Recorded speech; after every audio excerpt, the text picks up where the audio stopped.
I feel a nice change coming in my life. I'm sitting in a rather specific chat room, and I'm chatting with a girl named Nicole. We were talking about different topics, mostly of an intimate nature. During the conversation, I felt that the girl had a crush on me. In the picture, she was tall and slender, overall very beautiful. She was 21 years old, and her mom is 39, and she is also very good looking. Nice face with green eyes, good figure, and curly light blonde hair. Over the course of the conversation, I learned about all of her desires, both realized and not. And once, when she was a little drunk, Nicole and I had a very serious discussion about our next steps. I wanted to get to know each other better rather than continuing to communicate online. Nicole was worried, but still told me the story about their difficult financial situation and that they rent an apartment. My mom doesn't work because her company closed, and I offered her a good option to get out of the predicament by moving in with me. Well, what? My apartment is big. There's plenty of room for everyone. I have my own small business. I can get them a job in my own office. And we both realize it's becoming exclusively mine. I'm not unattractive. I play sports, but I'm older than Nicole. I'm 32. Will you pick us both up? She asked in the chat room. Of course, your mom will live with us.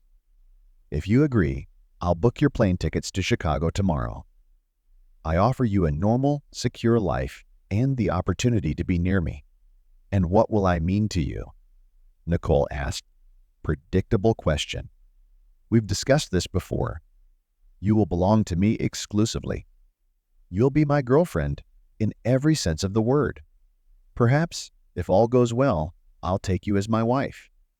Well, until then, you will be my mistress, whom I will take care of, my obedient woman, to whom I will provide a good life. That you agree?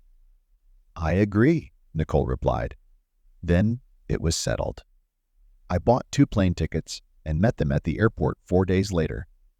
The pictures and Skype videos didn't convey her beauty at all, and her mom was very attractive too. Hi, Nicole. I smiled and walked up to the 2 beauties. Nicole held out a gym bag to me.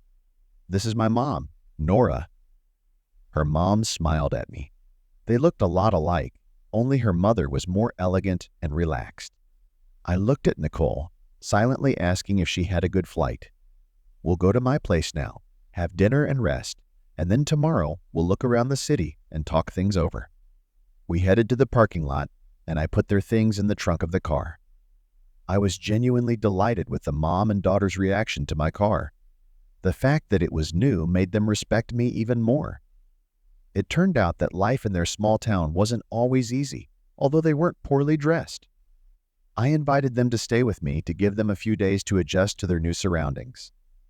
Eventually, I arranged for them both to work for me and be under my supervision. Life went on as usual, and I made the decision to propose to Nicole. Naturally, she said yes.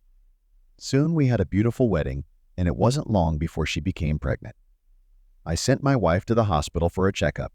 My mother-in-law and I were left alone. We decided to have a drink and talk. I genuinely enjoyed talking to her and admiring her beauty. In the state of alcohol intoxication, we forgot about everything else. Unfortunately, the alcohol caused us to cross a line we shouldn't have crossed. We never discussed the embarrassing incident again and chose to forget that it had even happened. Shortly thereafter, my wife gave birth to my daughter, whom I adore. My mother-in-law also found happiness and began dating a man 8 years younger than her. They are now living together. Fortunately, it was an isolated incident and everything ended well with us. My wife to this day does not know about my secret with my mother-in-law. Of course, it's not very nice to cheat, but I'm afraid of ruining our marriage.